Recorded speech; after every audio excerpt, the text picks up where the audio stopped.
Good evening. An inquest has heard that a woman whose body was found at the site of an explosion in Rhondda Cynon Taf died from traumatic crush injuries. 40-year-old Danielle Evans was found dead on December the 14th. A police investigation into the blast on Treforest Industrial Estate is ongoing. David Grundy reports. The aftermath of the massive explosion at Risla House on the Treforest Industrial Estate. 13 commercial units, including a gym and barbers, were based at the 60,000 square foot warehouse before the blast. The building was destroyed and Danielle Evans from Gorseinon was unaccounted for until the following day. Her body couldn't be found until the fire was out. In a tribute, her family said the 40-year-old was a whirlwind of a woman who was a fiercely loyal and loving wife and an intelligent, caring and beautiful soul.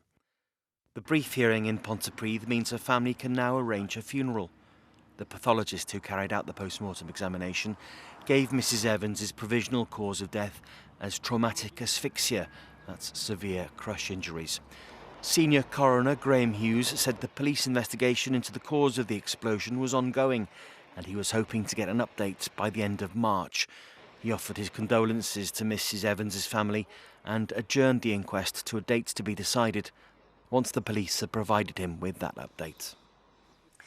A man has been charged with murder following the death of a 23-year-old man in Cardiff. Armed police attended a property near Llandaff Cathedral on Christmas Eve. Dylan Thomas, who's also 23, has been remanded in custody while a court date is set. South Wales Police said cordons remain in place around the scene.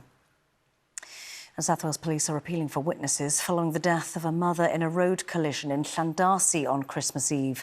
The family of 30-year-old Catherine Hughes from Neath said she was loved by everyone. Police are asking for anyone who saw a grey Toyota CHR being driven in the Llandarcy area and on the B4290 at around 4 a.m. on the 24th to contact them. Conservationists say Wales has become the first country in the world to map its most important areas for insects. A 5-year project analysed 45 million records collected by naturalists to identify key sites. England and Scotland are being mapped too, and it's hoped that recognising key areas will lead to conservation action and help inform planning decisions for new building projects.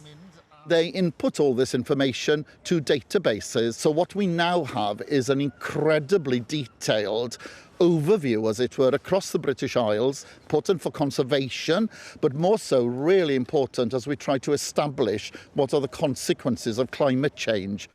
Some football news, and Aaron Ramsey could be available for Cardiff City early next month. The Bluebirds' captain has been out with a knee injury since September, but coach Errol Bullett said Ramsey is training again and should be back in action in a week to 10 days. Now, there's been widespread disruption today caused by strong winds and heavy rain. The M48-7 bridge has been closed in both directions, as well as a part of the Heads of the Valleys road.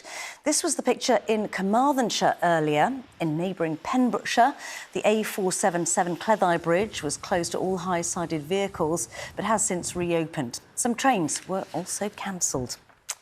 So let's see if that wind and rain is set to stay. Here's Derek now with the forecast. Hello, Shemai. Some flooding in places today, such as Lampeter, fallen trees as well, and there's a warning of strong winds tonight. Severe gales in the west and northwest with gusts 50 to 75 miles per hour. Some clear intervals, but further showers or longer spells of rain as well. I wouldn't rule out hail and thunder. Strong to severe gale force winds with the lowest temperature around 7 Celsius. Low pressure remains in charge tomorrow. That means another windy day. Again, further showers or longer spells of rain, a chance of hail and thunder with some heavy downpours. A few bright or sunny intervals in the mix as well. Strong to gale force winds tomorrow. The top temperature around 11 Celsius. Wind gusts 45 to 60 miles per hour. Good night. That is Wales Today. We'll be back in breakfast with updates from around 6:25 tomorrow morning. But for now, from all of us here, good night, Nostar.